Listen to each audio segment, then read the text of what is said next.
Les innovateurs qui se sont le plus distingués à la 20e semaine du numérique ont été récompensés au cours de la nuit des lauréats. Parmi les œuvres distinguées se trouvent RoboKit, Hacking, Éthique et encore les services digitaux aux usagers. L'application Faso-Mat décroche le prix du chef de l'État qui se trouve être le premier prix. Le point de la cérémonie avec Daouda Ouattara et Moumouni Wanga. Pour avoir présenté la solution qui prend la mieux en compte le thème « L'IA au cœur de la transformation numérique », Faso-Mat décroche le premier prix.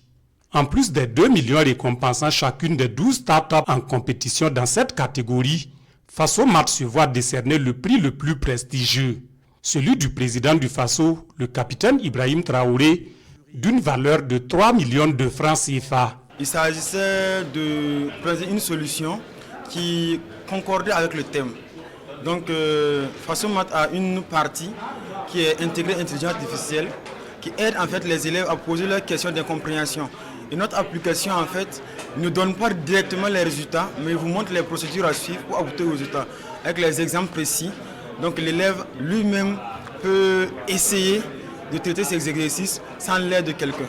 Aux côtés de ces lauréats, plusieurs autres retiennent l'attention du jury de la 20e édition de la Semaine du numérique.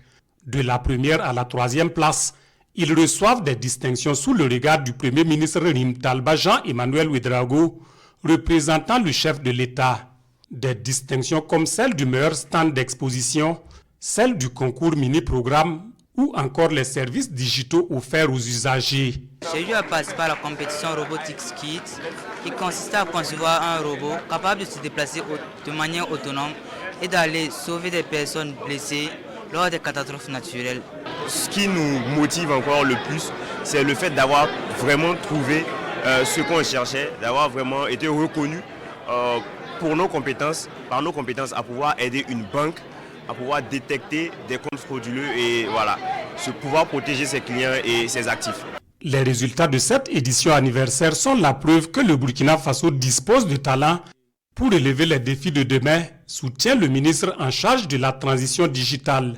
Ceci grâce à une implication prononcée au sommet de l'État, notamment l'institution des prix du président du Faso, du président de l'Assemblée législative de transition et du Premier ministre. Durant 4 jours intenses, notre capitale Ouagadougou a vibré au rythme de l'innovation technologique.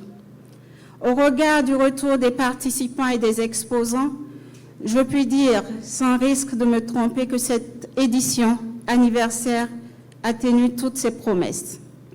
À la cérémonie d'ouverture de cette semaine, nous, acteurs de l'écosystème du numérique, nous avons eu l'immense honneur de recevoir la vision et les orientations de son Excellence le chef de l'État. Comme je l'ai dit, il y a un avant et un après les interventions du camarade président du Faso.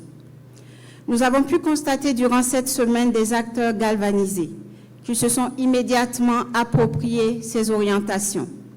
Que ce soit lors des échanges dans les panels ou avec les exposants au Citico ou encore avec nos jeunes start-up au niveau du village des start-up, un seul mot d'ordre, construire nos propres outils, adaptés à nos besoins et à nos valeurs, construire une IA au visage humain. La nuit des lauréats honore également les pays invités d'honneur et spéciaux et des personnalités dont le Premier ministre burkinabé. La 20e semaine du numérique s'achève avec des acquis au plan national, mais aussi au plan sous-régional, avec des signatures d'accords de gestion de fréquences au niveau des frontières au sein de l'AES et entre le Burkina Faso et le Ghana pour améliorer la qualité et la stabilité des services au niveau des frontières.